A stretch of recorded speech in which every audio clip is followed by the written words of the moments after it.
Então a gente segue no campo da filosofia da linguagem, que a gente inaugurou já no começo do ano, enfim, passamos e repassamos por ele, a gente continua então se aprofundando nessa mesma temática, nesse mesmo assunto, tratando de um principal autor, de um principal filósofo que foi considerado revolucionário nesse campo da filosofia da linguagem e mesmo da filosofia em geral, né?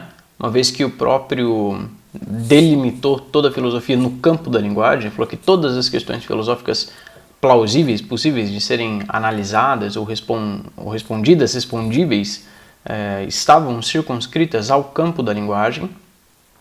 Então ele elenca, ele elege essa área como filosófica por excelência e o restante é bobeira. O restante já não cabe mais à filosofia por um expediente que a gente já conversou nas aulas anteriores. Então, num primeiro momento, ele parte a estudar essa filosofia da linguagem como forma de explicar o mundo a partir da lógica, né? Porque ele era matemático, na verdade, e aí ele foi para a Inglaterra, nascido em Viena, na Áustria, ele foi para a Inglaterra para fazer engenharia de...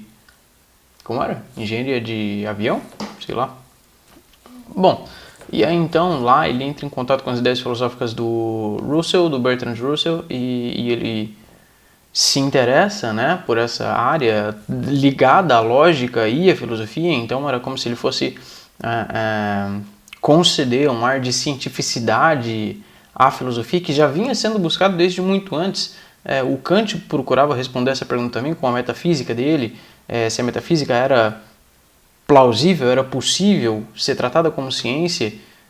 O Wittgenstein já vai falar desde já que não é. Metafísica não é assunto para filosofia, são perguntas que derivam de um equívoco linguístico, né? Então, vocês ficam lá atrás dessas coisas que a gente nunca vai encontrar resposta porque elas são perguntas mal formuladas, na realidade. Então ele parte desse pressuposto de que a realidade, o nosso mundo, é dividido em duas instâncias, né? E aí ele toma esse pressuposto do Schopenhauer e do Kant, os dois antes deles, né? Antes dele mesmo, que existe uma instituição, uma entidade fenomenológica dos fenômenos e uma que escapa disso tudo, que está além do mundo físico, material, concreto, palpável, que é a metafísica. Então, ele vai se preocupar principalmente com essas questões palpáveis, concretas, materiais, que são dizíveis, né? Que a gente pode expressá-las através da palavra e da linguagem, que é, por excelência, o objeto da filosofia, e o restante, esqueçam. A gente nunca vai chegar a uma resposta sobre essas coisas porque elas não são concretas. Bom, então a gente viu a primeira elaboração dele, uma primeira fase do Wittgenstein no Tratados Lógico-Filosóficos, na última aula, que foi a sua primeira obra, não é? E a única obra publicada ainda em vida, que ele publicou em 1921, aliás. Então, depois de resolver todos os problemas da filosofia, né? Ele fala, olha, gente, tudo que tinha para se pensar é isso, todas as respostas são essas, todas as perguntas possíveis são essas, tá aqui um manualzinho de como vocês devem proceder a filosofia daqui por diante. De nada. E aí ele sai fora. Ele fala, eu zerei a filosofia. É isso. Tudo que tinha para ser falado, eu já falei. É isso. Se vocês ficarem pensando, levantando outras questões, vocês estão aí pensando de bobo, tá? Todos os problemas possíveis serem respondidos são esses. Aí vocês continuam por sua conta e risco. E ele abandonou a filosofia. Deixou para lá. Não escreveu mais. Aí depois disso, ele foi ser jardineiro num mosteiro, foi ser professor de escola primária. Falei para vocês que ele deu aula há alguns anos, né? Mas depois ele começou a considerar que ele podia ter se precipitado sobre a natureza da linguagem, que ele afirmou com tanta certeza e convicção nessa sua primeira obra que já estava consagrada. O Tractatus já era uma obra de referência no mundo acadêmico, mas ele estava pensando, ele chegou à conclusão de que ele não estava tão acertado assim. Aí ele volta então para Cambridge para refutar as teses principais da sua própria obra, como eu até já mencionei para vocês nas últimas aulas, né? O objetivo, então, da vida dele seria refutar a própria obra que ele tinha consagrado, né? Então, durante esse período, ele...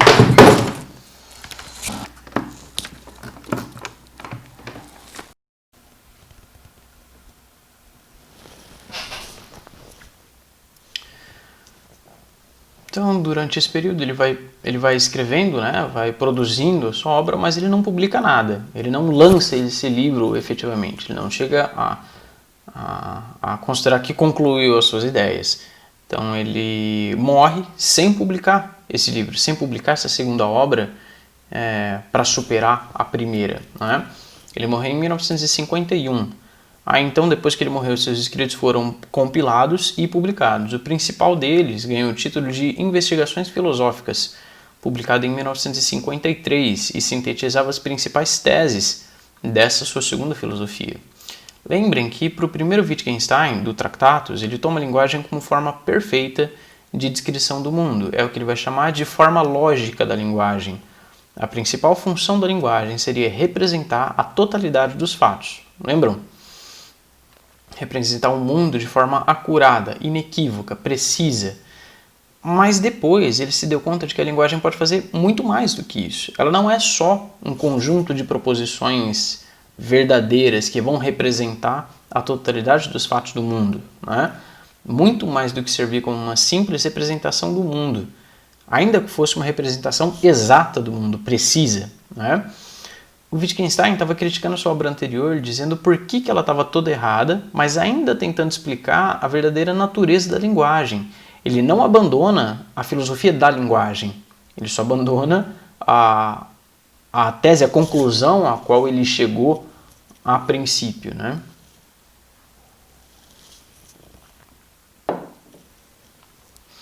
Para isso, ele parte do problema do significado, partindo especificamente da seguinte questão: o que é o significado?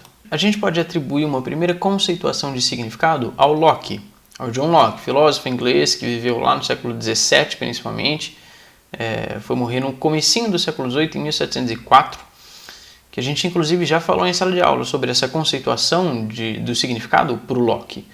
Ele vai falar sobre isso, ele vai tentar explicar como funciona a linguagem no terceiro livro do Ensaio acerca do Entendimento Humano, publicado em 1689, finzinho do século XVII. Naquele mesmo contexto da Revolução Científica do século XVII, que vocês provavelmente já viram em história, que antecede ou inaugura mesmo as primeiras ideias iluministas, né? Que vão abrir as portas para essa idade contemporânea pela Revolução Francesa em 1789. Bom, o Locke então está nesse contexto e ele vai tentar fazer essa primeira conceituação de como funciona a linguagem e do que é o significado.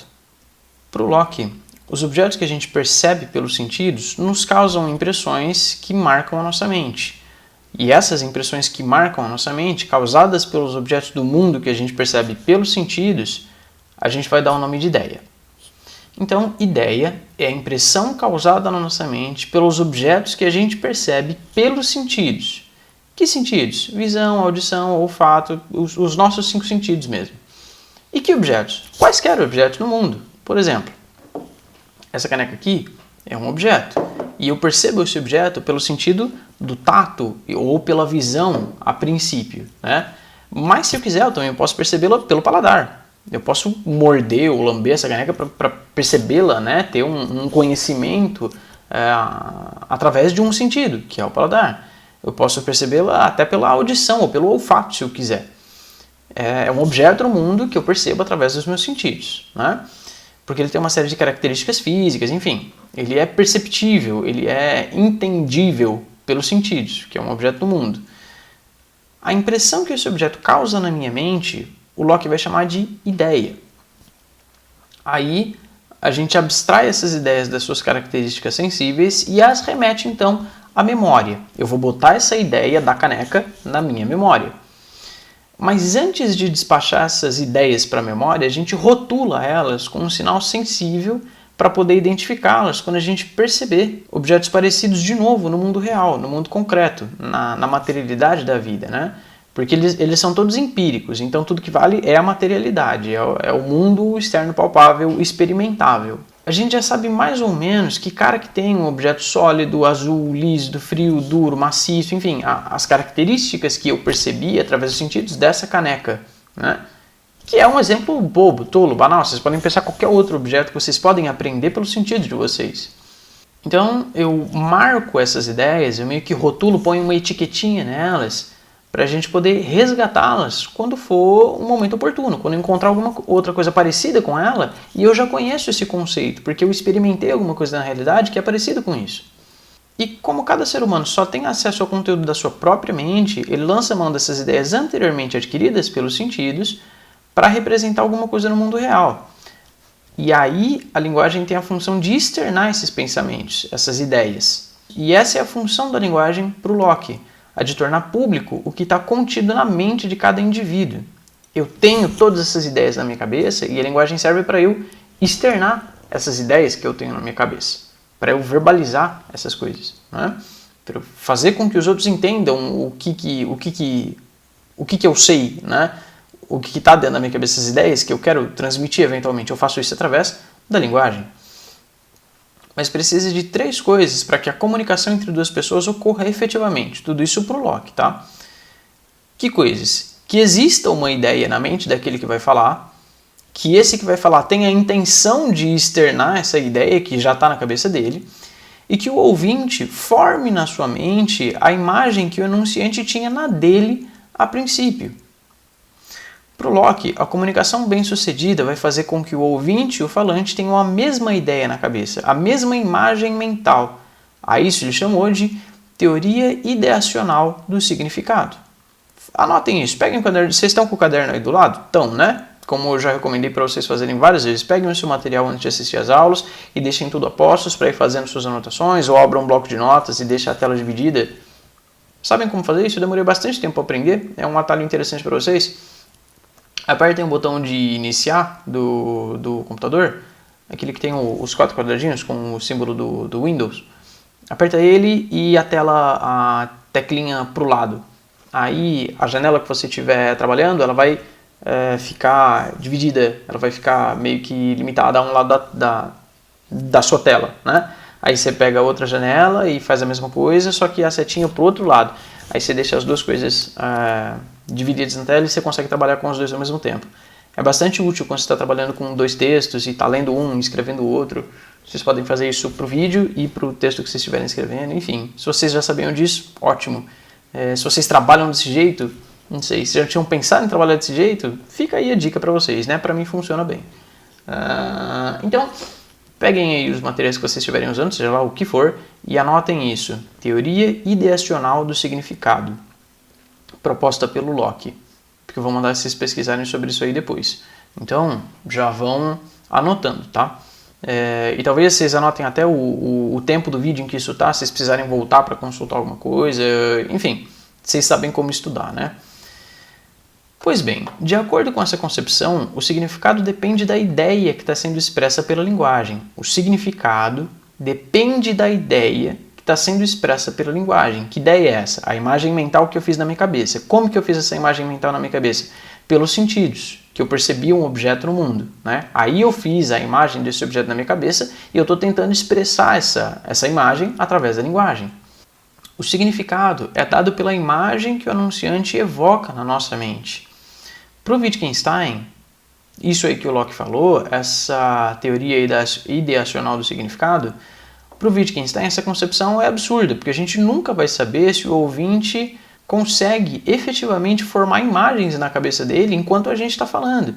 E muito menos ainda se ele está formando as imagens correspondentes às que a gente tinha na nossa mente inicialmente, né? A gente não sabe se ele está fazendo na cabeça dele a imagem que a gente tinha na nossa a princípio. Quer dizer, não sabe nem se ele consegue formar imagens na cabeça dele enquanto a gente fala, e muito menos se ele está fazendo as imagens corretas, né? Para saber se essa comunicação foi efetiva, né? Se ela deu certo. E também, a gente não pensa nas coisas única e exclusivamente por intermédio de imagens. A gente pode falar de coisas que não tenham imagens atreladas a ela necessariamente. Por exemplo, quando eu falo de filosofia, ela não tem nenhuma imagem característica que a defina, ou de medo, ou de esperança, ou esses termos que são mais ou menos abstratos ou mais conceituais, são menos concretos, são menos palpáveis, não é? geralmente quanto mais teórico for um termo, mais dificuldade a gente tem para associá-lo a uma imagem concreta. Aí um tempo depois, o Russell ele desenvolveu uma segunda teoria para lidar com a questão semântica que diz respeito ao entendimento. Lá em 1920, já na primeira metade do século XX, portanto. A teoria referencial do significado. Anotem isso também. Teoria referencial do significado. Russell. Russell que se escreve R-U-S-S-E-L-L, tá? Lembrem-se que o Locke está lá no século XVIII, tá? Aliás, no século XVII. Ele vai morrer no comecinho do século XVIII. Ele vai morrer em 1704. E o Russell é aquele mesmo Russell que orientou o Wittgenstein no começo da carreira dele. E essa teoria referencial do significado é de 1920, da mesma época do Tractatus. Eles são até próximos conceitualmente. Eles compartilham de algumas ideias. De acordo com essa teoria referencial do significado, cada palavra tem um significado inequívoco. Cada palavra tem um conceito correspondente, né? É aquilo do Wittgenstein de que o que pode ser dito de maneira inequívoca. O que pode ser dito claramente.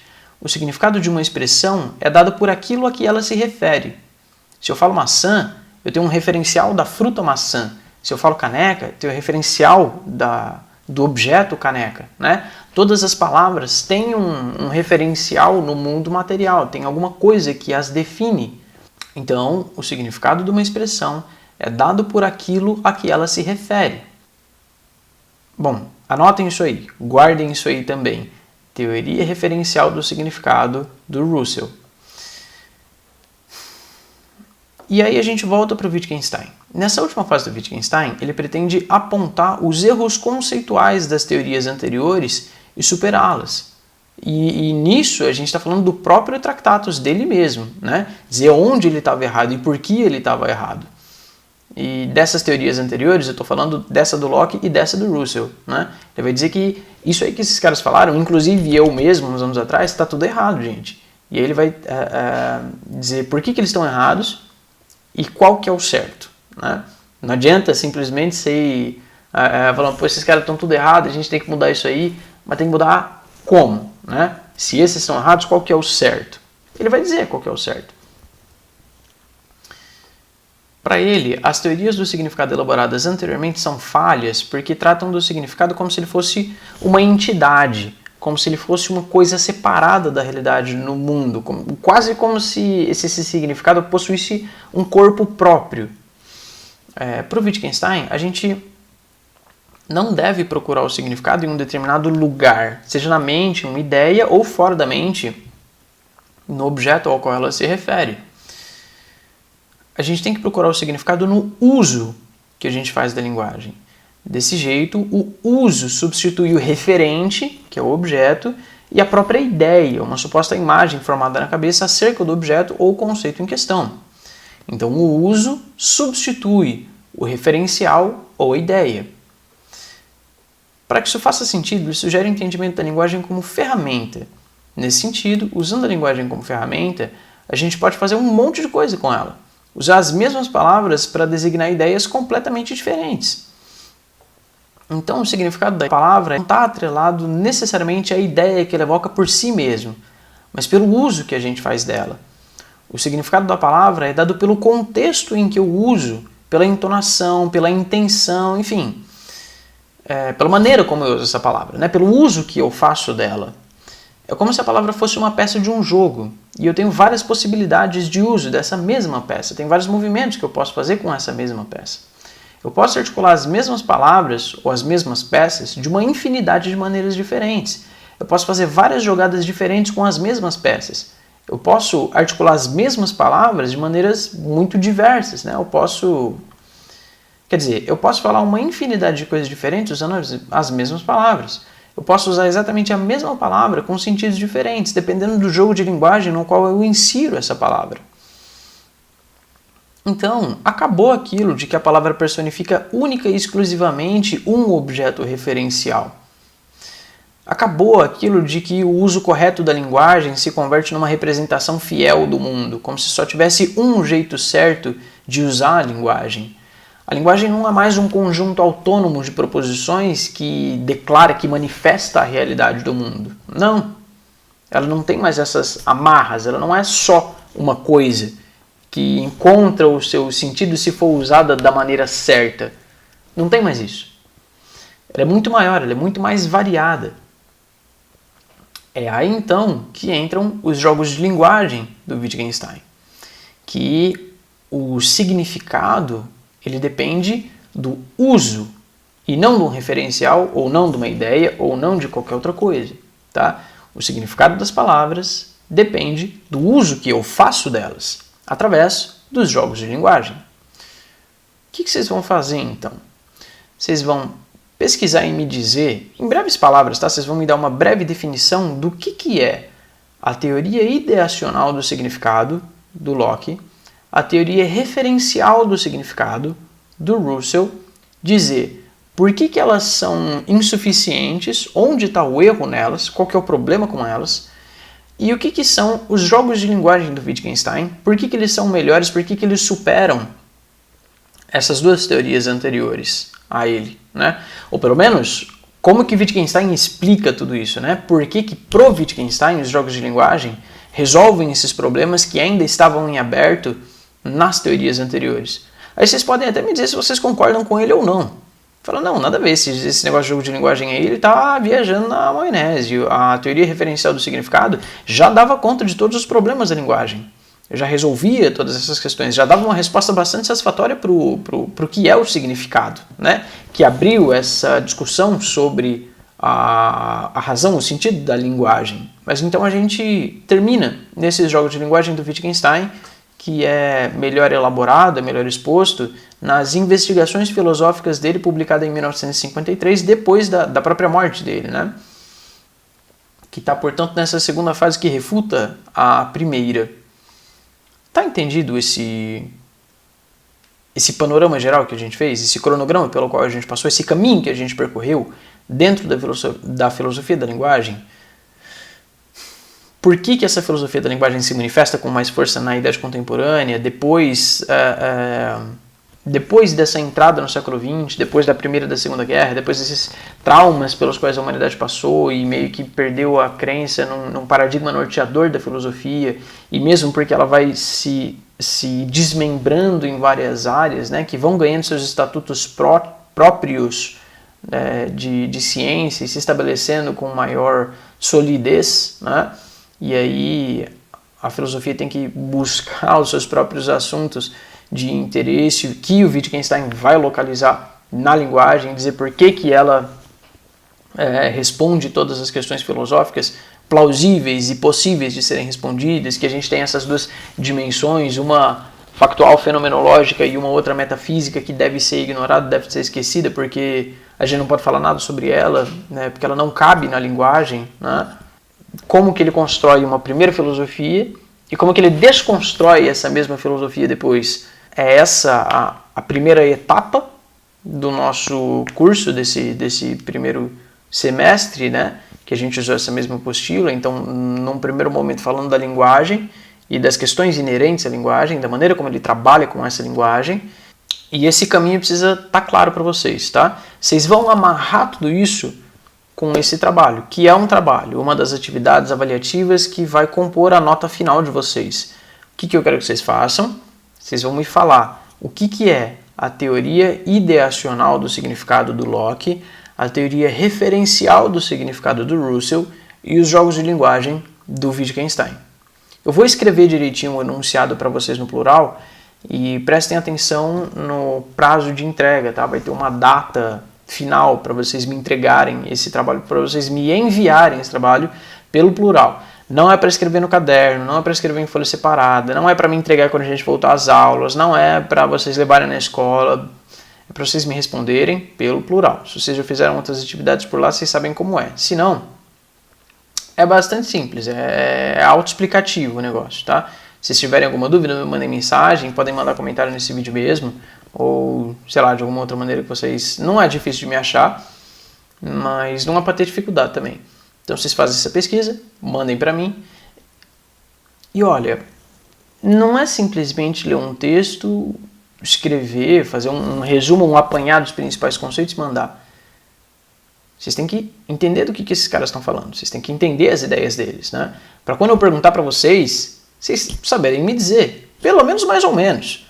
Ah, professor, é mais ou menos assim, por aqui, por ali, foi mais ou menos isso que ele falou, era isso que ele estava pensando, ou pelo menos foi isso que eu entendi que ele estava falando, né? Pensem nisso.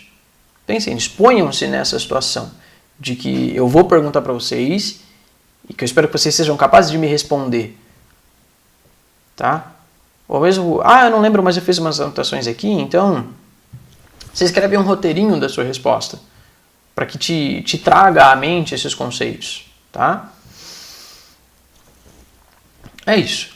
Qualquer dúvida, qualquer dificuldade, qualquer questão, qualquer pergunta, qualquer colocação que vocês queiram fazer, qualquer observação, enfim. A gente está aí. Na semana que vem tem a aula de dúvida. E é isso, gente. A gente se vê.